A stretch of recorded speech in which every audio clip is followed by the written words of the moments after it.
예, 이번 주총 결과로 대한항공에는 어떤 변화가 생길지가 우선 관심이죠. 회사 측은 애써 태연한 표정을 짓고 있지만 예상치 못한 결과에 내심 당혹해하는 모습도 역력합니다. 대한항공 본사에 나가 있는 정재우 기자를 연결하겠습니다. 자, 주주에 의해서 재벌 총수가 물러나는 첫 번째 사례가 됐습니다. 대한항공 측의 반응부터 좀 전해주실까요?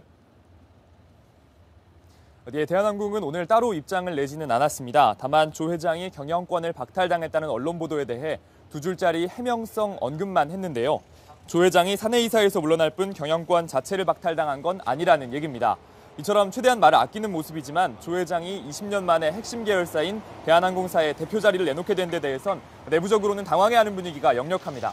예, 조 회장이 등기이사에선 물러나지만 회장 직함은 그대로 유지하겠다는 뜻인 것으로 이제 들리는데 그러면 그 이외에 달라지는 건 없을까요?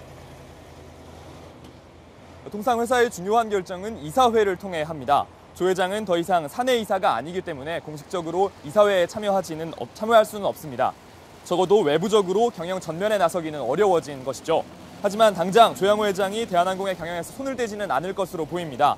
여전히 대한항공을 지배하는 한진칼의 대주주이자 회장직도 겸하고 있기 때문입니다. 예. 자, 대한항공 일반 직원들의 분위기가 좀 궁금합니다. 내부에서는 어떤 얘기가 나오고 있습니까? 예, 오늘 여러 대한항공 직원들에게 관련 사안에 대해서 물어봤습니다. 깜짝 놀랐다는 반응부터 총수 일가의 갑질에서 벗어날 수 있게 되는 변화의 시작이었으면 한다. 이런 긍정적인 반응까지 다양한 목소리가 나왔습니다. 당장 크게 바뀌는 게 있겠냐 이런 회의적인 반응도 있었는데요. 조양호 회장의 장남인 조원태 사장이 여전히 대표이사로 있는 데다가 지배구조에는 변함이 없기 때문입니다. 땅콩 회항의 피해자였던 박창진 전 사무장도 조 회장이 대표 자리에서 물러나게 된 걸 환영한다면서도 말뿐인 퇴임이 아니길 바란다 이렇게 덧붙였습니다. 예.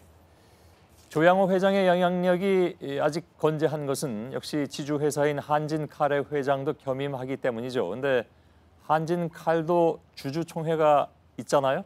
국민연금은 한진칼 주총에 대해서는 어떤 입장을 보이고 있습니까? 예, 오는 29일에 한진칼도 주주총회를 열 예정입니다. 국민연금은 한진칼의 주식 지분 6.7%를 갖고 있습니다. 이번에 주주 제안을 통해 횡령, 배임 등의 혐의로 금고 이상의 형이 확정되면 이사에서 빼자 이런 내용의 정관 변경안을 냈는데요. 현재 횡령, 배임 혐의로 재판 중인 조 회장을 사실상 겨냥한 겁니다. 만약 정관이 바뀐다면 조 회장은 재판 결과에 따라서는 한진칼의 대표이사 자리에서도 물러날 수 있습니다. 그런데 이렇게 정관을 바꾸려면 역시 3분의 2 이상의 찬성이 필요합니다. 조 회장의 우호 지분은 28.9%인데요. 이를 감안하면 쉽지는 않아 보입니다. 예. 자, 조양호 회장이 오늘 주주총회 장소에는 나타나지 않았습니다. 지금 어디에 있을까요? 회사 측에 따르면 조 회장은 지금 현재 미국에 있는 것으로 알려졌습니다. 건강 문제로 요양 중이라고 밝혔는데요. 횡령, 배임 혐의로 재판이 진행 중인데다가 국세청도 조 회장을 고발한 상황이라 앞으로 이어질 재판과 검찰 수사에 대비하고 있는 것으로 보입니다. 예, 알겠습니다. 대한항공 앞에서 정재우 기자가 전해드렸습니다.